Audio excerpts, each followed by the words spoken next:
Halo geng, ketemu lagi. Suntuk-suntuk kayak gini ya. Tiba-tiba saja aku pengen nge-vlog atas pembicaraan dan pengetahuan aku yang aku tahu dari beberapa orang. Bahkan dari cerita-cerita yang banyak yang aku dapatkan. Kali ini aku mau membahas tentang sebuah pertanyaan yang lazim banget, yang sering ditanyakan oleh para manusia kepada manusia lain. Mungkin bagi yang bertanya mengatakan bahwa ini adalah pertanyaan yang biasa, tapi bagi yang ditanyain ini adalah pertanyaan yang sangat sensitif banget, bahkan bisa membuat tersinggung, apalagi kalau ditanyakan berkali-kali, bertahun-tahun gitu ya kan. Ini fakta ya yang aku dapatkan dari cerita-cerita gitu.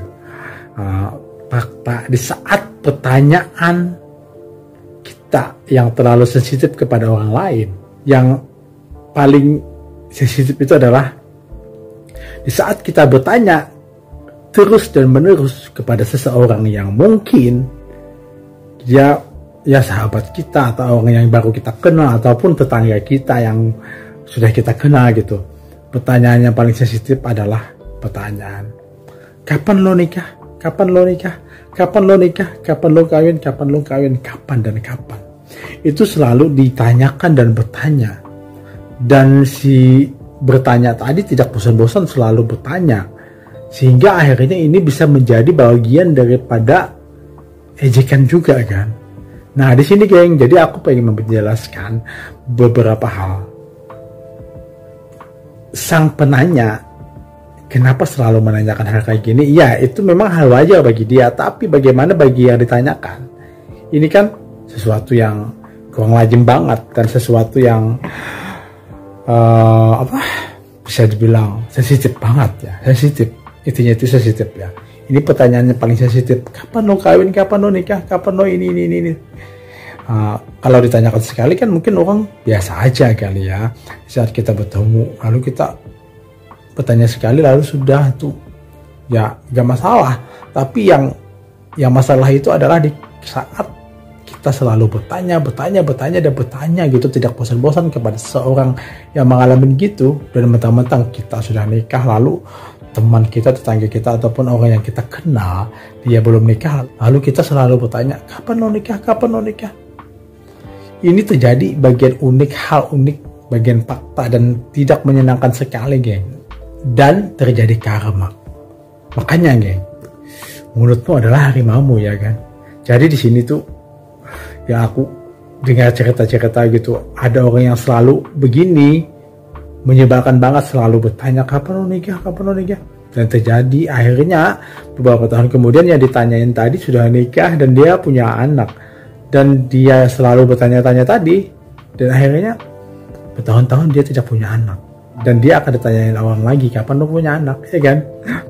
Sebaiknya kita sebagai manusia gitu, sebagai manusia yang beradab, yang punya adab, yang mempunyai attitude, jangan pernah untuk bertanya, menanyakan hal paling sensitif kepada teman kamu, keluarga kamu, ataupun siapa, meskipun itu adalah sepupu kamu juga. Jangan pernah bertanya kapan lu nikah, kapan lu nikah, karena karma akan berlaku. Di saat kita selalu bertanya, tidak bosan-bosan menanyakan hal kayak gitu, itu kan menjadi ejekan bagi dia. Dan dia tersinggung, dan akhirnya yang terjadi apa? Terjadi karma. Dan bisa-bisa kita yang mengalami kerugian, yang dulunya selalu bertanya, kapan lo nikah, kapan lo nikah, kapan lo nikah. Dan terjadi akhirnya kita tidak punya anak, ataupun mungkin pasangan kita tiba-tiba selingkuh, dan akhirnya kita jomblo. Itu kan kutukan juga kan. Jadi geng, jangan pernah sampai di saat kita sudah merasa lengkap, sudah nikah, itu belum lengkap sih, kita punya anak aja belum, punya cucu belum juga.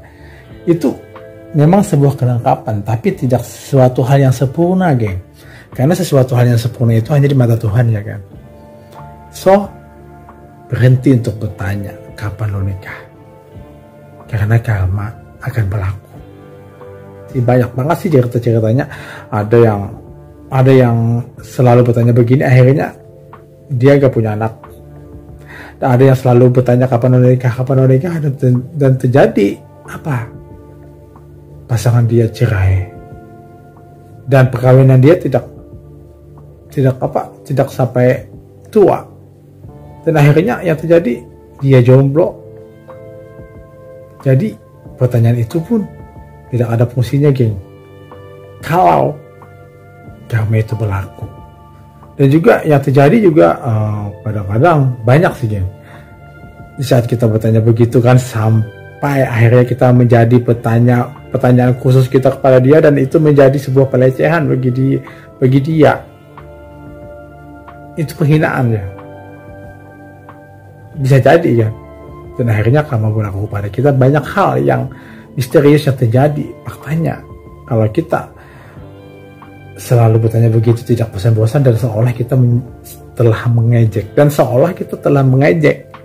terjadi karma kepada kita, apa yang terjadi? Siapa yang disalahkan? Mulutmu juga kan, mulutmu adalah harimaumu. Jadi geng, tidak perlu untuk bertanya tentang hal yang paling sensitif kepada siapapun, karena karma akan berlaku. Ya udah geng, ini aja yang aku pengen katakannya. Dadah, bye bye.